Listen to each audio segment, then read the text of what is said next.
ఉంది కదా అది ఆ భాకి పెట్టి భాకి మహాప్రాణం ప్లస్ భాకి గుడిస్తే భీ ఓకే దేహవద్ ప్లస్ భిరవాప్యతే దేహవద్భిరవాప్యతే దేహవద్భిరవాప్యతే దేహవద్భిరవాప్యతే దేహవద్భిరవాప్యతే క్లేశోధికతరస్తేషాం అవ్యక్తాసక్తచేతసాం క్లేశోధికతరస్తేషాం అవ్యక్తాసక్తచేతసాం క్లేశోధికతరస్తేషాం అవ్యక్తాసక్తచేతసాం క్లేశోధికతరస్తేషాం అవ్యక్తాసక్తచేతసాం అవ్యక్తా హి గతిర్దుఃఖం దేహవద్భిరవాప్యతే అవ్యక్తా హి గతిర్దుఃఖం దేహవద్భిరవాప్యతే అవ్యక్తా హి గతిర్దుఃఖం దేహవద్భిరవాప్యతే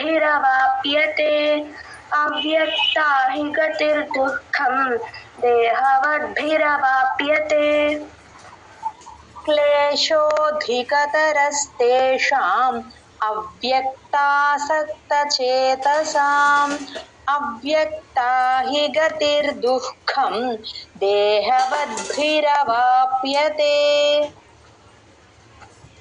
క్లేశోధికతరస్తేషాం అవ్యక్తాసక్తచేతసాం అవ్యక్తా హి గతిర్దుఃఖం దేహవద్భిరవాప్యతే క్లేశోధికతరస్తేషాం అవ్యక్తాసక్తచేతసాం అవ్యక్తా హి గతిర్దుఃఖం దేహవద్భిరవాప్యతే కొంచెం మహాప్రాణ దుఃఖం కాదమ్మా దుఃఖం దుఃఖం అవ్యక్తా హి గతిర్దుఃఖం దేహవద్భిరవాప్యతే 7 times అమ్మా శ్లోకం మొత్తం 7 times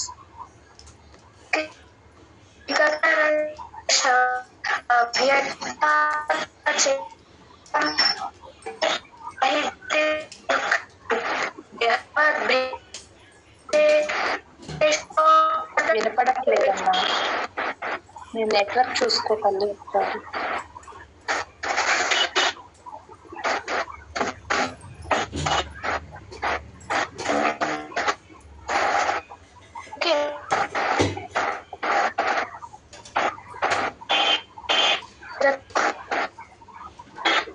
రేవుదత్త మ్యూట్ లో పెట్టుకోమ్మా నువ్వు చెప్తున్నావు కానీ వినపడట్లేదు ఓకే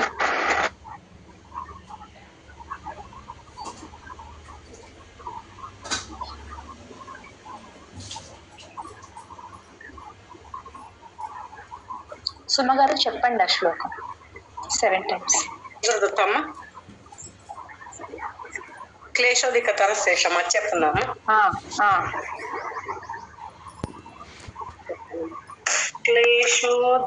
క్లేశోధికతరస్తేషాం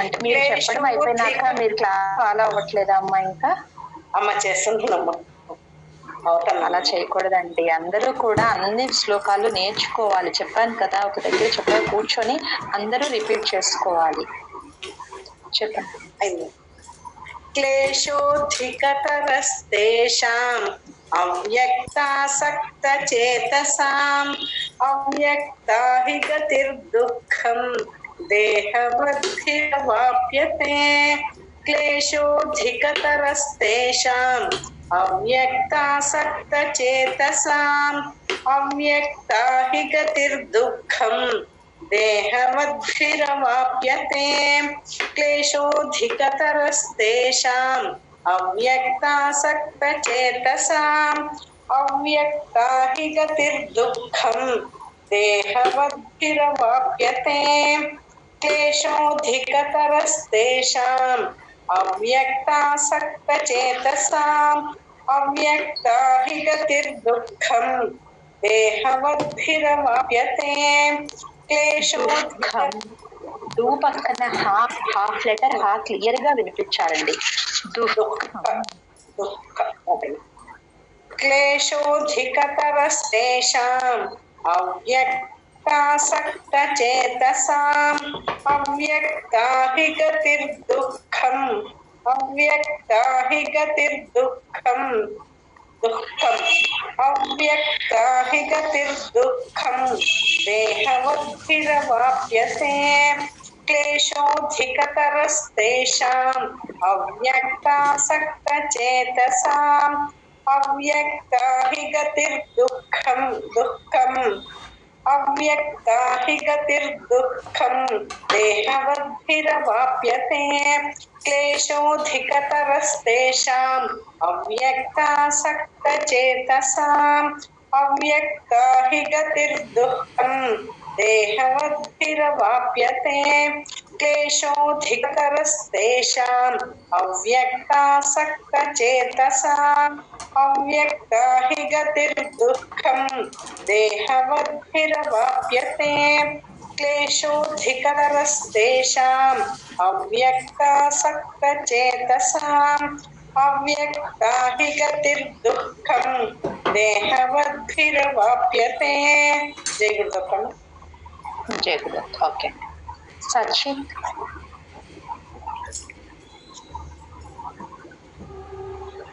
జై గురుదత్త. జై గురుదత్తం. మీరు మ్యూట్ లో పెట్టుకోండి అమ్మా. సచిన్.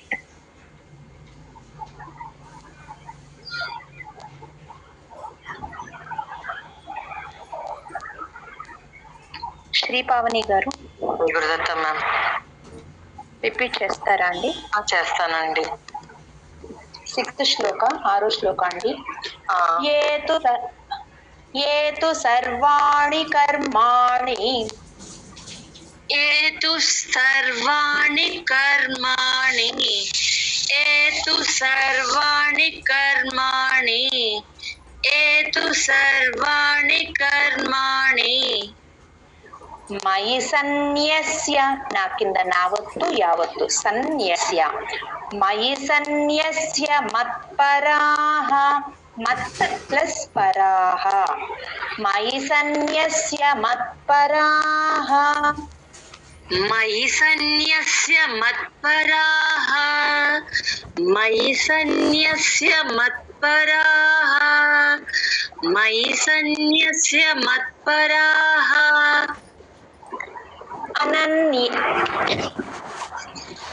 అనన్యేనైవ యోగేన. అనన్యేనైవ యోగేన. అనన్యేనైవ యోగేన. అనన్యేనైవ యోగేన మాం ధ్యాయంత. మహాప్రాణం యావత్తండి. ధ్యాయంత ఉపాసతే. ఉ అనేది అచ్చుల్లో ఊ కాబట్టి చిన్న పాజ్ ఇచ్చి చెప్పాలండి. మాం ధ్యాయంత ఉపాసతే. మాం ధ్యాయంత ఉపాసతే. మాం ధ్యాయంత ఉపాసతే. మాం ధ్యాయంత ఉపాసతే. ఏతు సర్వాణి కర్మాణి మయి సన్యస్య మత్పరాః. ఏతు సర్వాణి కర్మాణి మయి సన్యస్య మత్పరాః. ఏతు సర్వాణి కర్మాణి మయి సన్యస్య మత్పరాః. ఏతు సర్వాణి కర్మాణి మయి సన్యస్య మత్పరాః. అనన్యేనైవ యోగేన మాం ధ్యాయంత ఉపాసతే.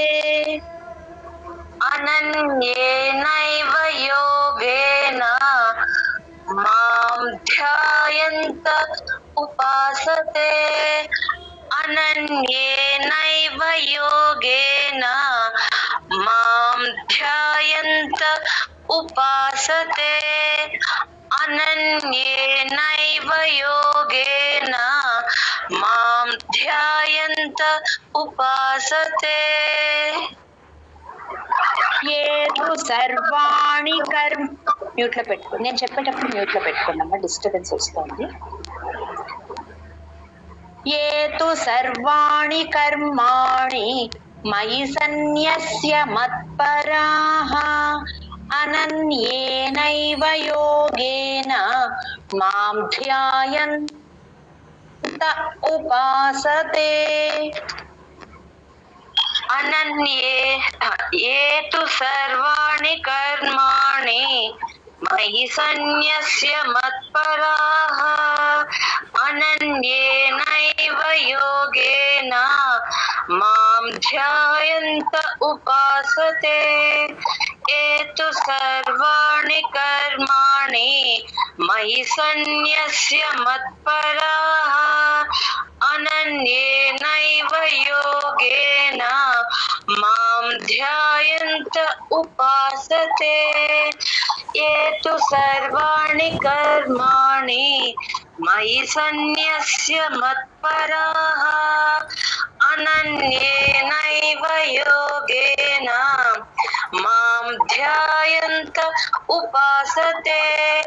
ఏతు సర్వాణి కర్మాణి మయి సన్యస్య మత్పరాః అనన్యేనైవ యోగేన మాం ధ్యాయంత ఉపాసతే.